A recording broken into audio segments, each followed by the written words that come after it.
রাত তখন মাত্র ২টা বাজে। বুয়েনসর আইরেসের একটি নিরিবিলি গলিতে একজন মাঝবয়সী লোক হেঁটে যাচ্ছে। তার নাম রিকার্ডো ক্লেমেন্ট। একজন সাধারণ কারখানা কর্মকর্তা হিসেবে সবাই তাকে চেনে। কিন্তু সেদিন রাতে হঠাৎ একটি গাড়ি থেমে যায়। কয়েকজন লোক বেরিয়ে আসে।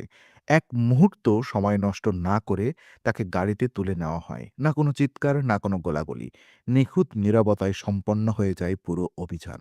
এই রিকার্ডো ক্লেমেন্ট আসলে ছিলেন অ্যাডলফ আইকম্যান, নাৎসি জার্মানির সেই কুখ্যাত কর্মকর্তা যে লক্ষ লক্ষ ইহুদিকে গ্যাস চেম্বারে পাঠানোর পরিকল্পনা করেছিল। দ্বিতীয় বিশ্বযুদ্ধের পর সে পালিয়ে গিয়েছিলেন আর্জেন্টিনায়। পরিচয় বদলেছিল, ভেবেছিল বেঁচে গেছে, কিন্তু সে ভুলে গিয়েছিল একটা কথা: মোসাদ কখনো ভোলে না, মোসাদ কখনো ছাড়ে না। স্বাগতম আর্কাইভ ট্র্যাকিংয়ে।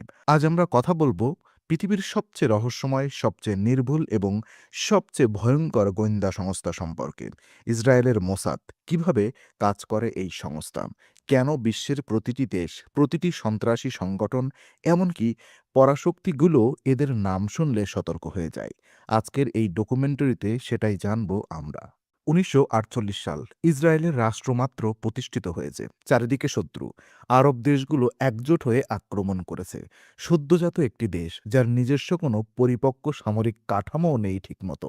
সেই দেশকে টিকে থাকতে হবে এমন পরিবেশে যেখানে প্রতিটি দিন মানে একটি নতুন হুমকি। প্রধানমন্ত্রী ডেভিড বেন গুরিয়ন বুঝলেন, শুধু সেনাবাহিনী দিয়ে এই যুদ্ধ জেতা যাবে না। দরকার একটি ছায়া বাহিনী, যারা শত্রুর ঘরের ভেতরে বসে থাকবে, তথ্য পাঠাবে, প্রয়োজনে নিষ্কৃত করবে।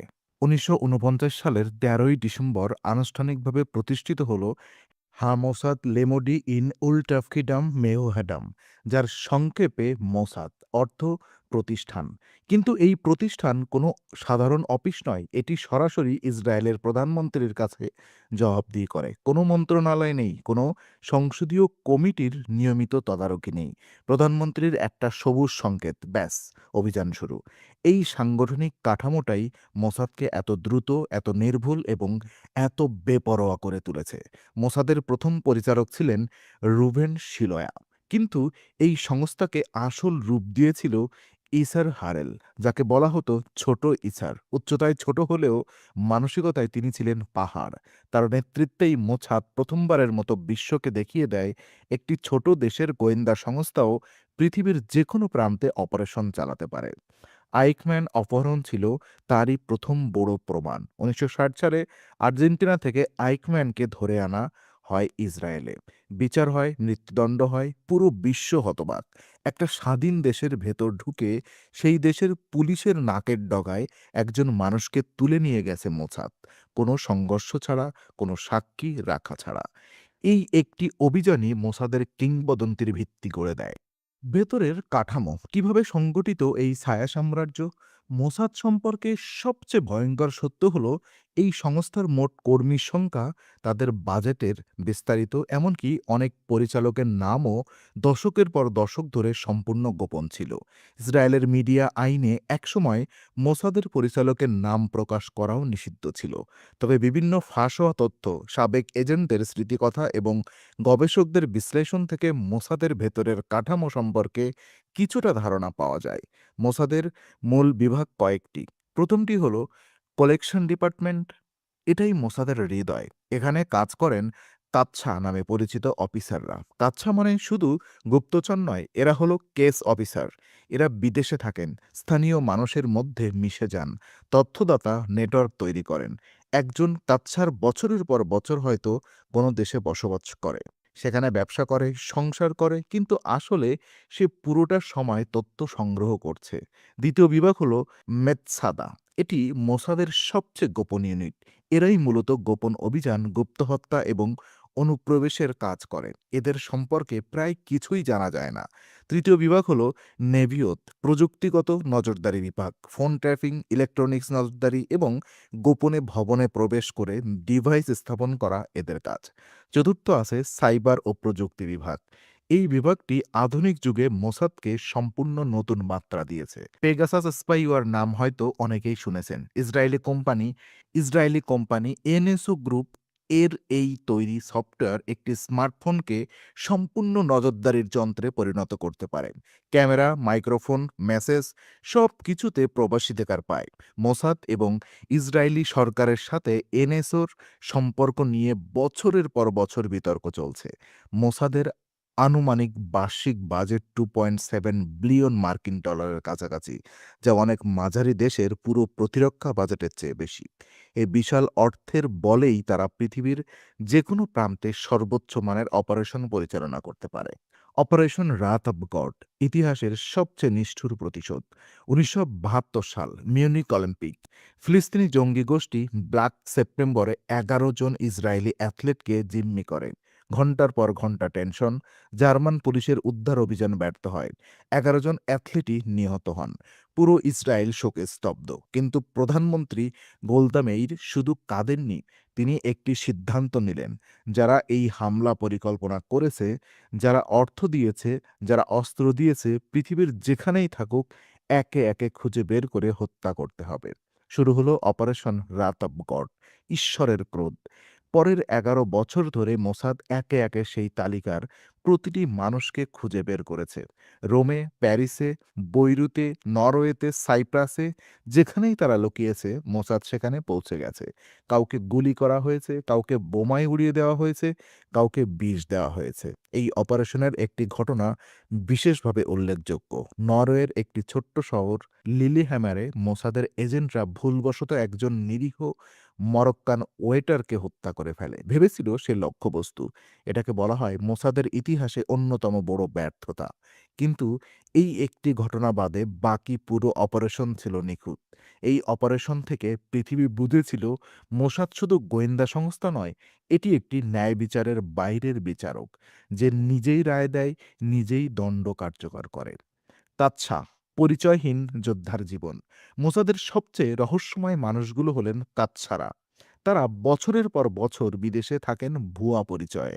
তাদের একটি তৈরি করা জীবন বৃত্তান্ত থাকে, যাকে বলা হয় লেজেন্ড। ধরুন, একজন কাচ্ছা জার্মানিতে যাচ্ছেন। তার জন্য তৈরি করা হয় একটি সম্পূর্ণ কাল্পনিক জীবনী। জন্মস্থান, স্কুল, কলেজ, আগের চাকরি, পরিবার, সবকিছু। এমনকি সেই কল্পিত ব্যক্তির নামে bank account, passport, driving licence সব তৈরি করা হয়। কাচ্ছাদের প্রশিক্ষণ ৩ থেকে ৪ বছরের। তাদের শেখানো হয় কিভাবে মানুষের মনস্তত্ত্ব বুঝতে হয়, কিভাবে কাউকে তথ্যদাতায় পরিণত করতে হয়, কিভাবে নজরদারি এড়ানো যায়, কিভাবে চাপের মুখেও স্বাভাবিক থাকতে হয়। সাবেক মোসাদ কাচ্ছা ভিক্টোরি ওস্টভস্কি ১৯৯০ সালে বাই ওয়ে অব ডিসেপশন নামে একটি বই লিখেছেন, যে বইটি ইসরায়েলের সরকার নিষিদ্ধ করার চেষ্টা করেছিল। সেই বইতে কাচ্ছাদের জীবনের বর্ণনা এতটাই চমকপ্রদ যে পাঠক থ হয়ে যান। একজন কাচ্ছা কখনো নিজের আসল নাম বলতে পারেন না, পরিবারের কাছেও কাজের কথা বলতে পারেন না। তারা আক্ষরিক অর্থেই দুটো জীবন বহন করেন।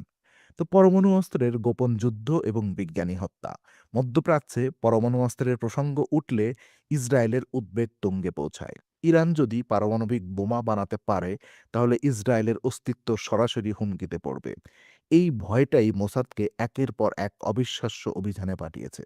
২০১০ থেকে ১২ সালের মধ্যে ইরানের ৫ জন শীর্ষস্থানীয় পারমাণবিক বিজ্ঞানী একে একে নিহত হয়। তাদের মারার পদ্ধতি প্রায় একই রকম। মোটরসাইকেলে চড়ে আসা এজেন্ট, চলমান গাড়িতে চুম্বক বোমা আটকে দেওয়া, বিস্ফোরণ এতটাই নির্ভুল যে কোনো আশপাশের মানুষ আহত হয়নি। ইরান সরাসরি মোসাদকেই দায়ী করেছে। মোসাদ কখনো স্বীকার বা অস্বীকার করেনি।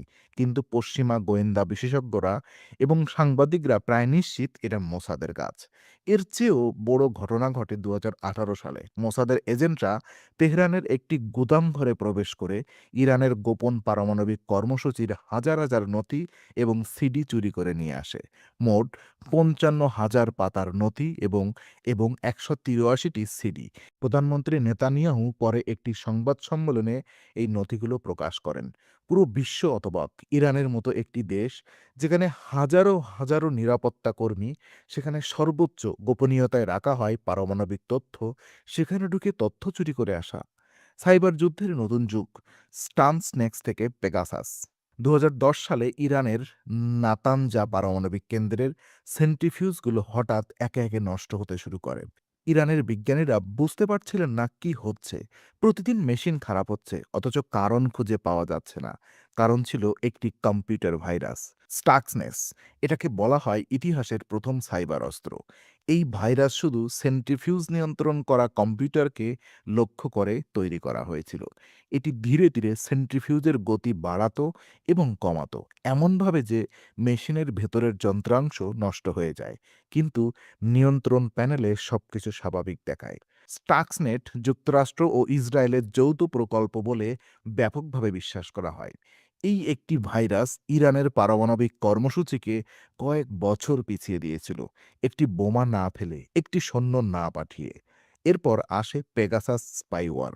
২০২১ সালের পেগাসাস প্রজেক্ট নামের একটি আন্তর্জাতিক সাংবাদিক তদন্তে বেরিয়ে আসে যে ৫০টিরও বেশি দেশে সাংবাদিক, মানবাধিকার কর্মী, রাজনীতিক এবং রাষ্ট্রপ্রধানদের ফোনে এই স্পাইওয়্যার ঢুকিয়ে দেওয়া হয়েছিল।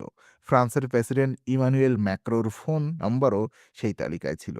এনএসও গ্রুপ বলে এই সফটওয়্যার শুধু সরকারকেই বিক্রি করা হয়, সন্ত্রাসীদের বিরুদ্ধে ব্যবহারের জন্য। কিন্তু বাস্তবে কারা এটি ব্যবহার করছে এবং কোন লক্ষ্যে, সেই প্রশ্নের উত্তর এখনও অন্ধকার। মোসাদের সবচেয়ে বড় ব্যর্থতা ও বিতর্ক। মোসাদ সবসময় সফল হয়নি। তাদের সবচেয়ে বড় ব্যর্থতা, অনেকেই মনে করেন, ৭ অক্টোবর ২০২৩-এর হামাস হামলা। গাজা থেকে হাজারো হামাস যোদ্ধা ইসরায়েলে ঢুকে পড়ল। ১২০০ মানুষকে হত্যা করল। ২৫০ জনকে জিম্মি করে নিয়ে গেল এবং ইসরায়েলের সবচেয়ে শক্তিশালী গোয়েন্দা সংস্থা আগে থেকে কিছুই জানতে পারেনি। এই ব্যর্থতা মোসাদের ইতিহাসে একটি কালো অধ্যায়। কিভাবে এত বড় একটি অভিযান পরিকল্পনা হলো এবং মোসাদ টের পেল না, এই প্রশ্নের সন্তোষজনক উত্তর এখনো পাওয়া যায়নি। এছাড়া মোসাদের বিরুদ্ধে বহু বিতর্কিত অভিযোগ আছে। বিদেশি নাগরিকদের ইসরায়েলি পাসপোর্ট ব্যবহার করে লক্ষ্যবস্তু হত্যার অভিযোগ, যার ফলে অস্ট্রেলিয়া, কানাডা এবং নিউজিল্যান্ড মোসাদ কার্যক্রমের প্রতিবাদে ইসরায়েলি কূটনীতিকদের বহিষ্কার করেছিল। তো একটি কথা মনে রাখবেন, মোসাদ্দের প্রাতিষ্ঠানিক মূলনীতিতে একটি বাক্য লেখা আছে, হিব্রু বাইবেলের নীতিবচন থেকে নেওয়া, বহু পরামর্শদাতা থাকলে বিজয় নিশ্চিত। কিন্তু বাস্তবে মোসাদ যা করে তা কোনো পরামর্শের অপেক্ষা রাখে না। তারা সিদ্ধান্ত নেয়, তারাই কার্যকর করে। রাত হোক বা দিন, মরুভূমি হোক বা মহানগর, মিত্র দেশ হোক বা শত্রু দেশ, পৃথিবীর মানচিত্রে দেশটির আয়তন ছোট, কিন্তু মোসাদের ছায়া পৃথিবীর প্রতিটি কোণে পড়ে। আপনি যদি তাদের তালিকায় একবার নাম ওঠান, তাহলে পালানোর কোনো পথ নেই। আইকম্যান পালাতে পারেননি, মিউনিকের হামলাকারীরা পারেনি, ইরানের পারমাণবিক বিজ্ঞানীরা পারেননি। কারণ মোসাদের কাছে সময় কোনো বাধা নয়, দূরত্ব কোনো বাধা নয়, সার্বভৌম সীমানা কোনো বাধা নয়। এটাই তাদের শক্তি, এটাই তাদের ভয়াবহতা। আজকের এই ডকুমেন্টারি এখানেই শেষ করছি। আপনি যদি মনে করেন এই তথ্যগুলো জানার দরকার ছিল, তাহলে এখনই ভিডিওটা শেয়ার করুন আপনার বন্ধুদের সাথে। চ্যানেলটি সাবস্ক্রাইব করুন, কারণ আর্কাইভ ট্র্যাকিং সবসময় সেই গল্পগুলো বলে যেগুলো অন্যরা বলার সাহস করে না। পরের ভিডিওতে আমরা কথা বলবো আরও একটি বিষয় নিয়ে, যা আপনাকে ঘুমাতে দেবে না। আর্কাইভ ট্র্যাকিং, ইতিহাসের ছায়া অনুসরণ করি আমরা।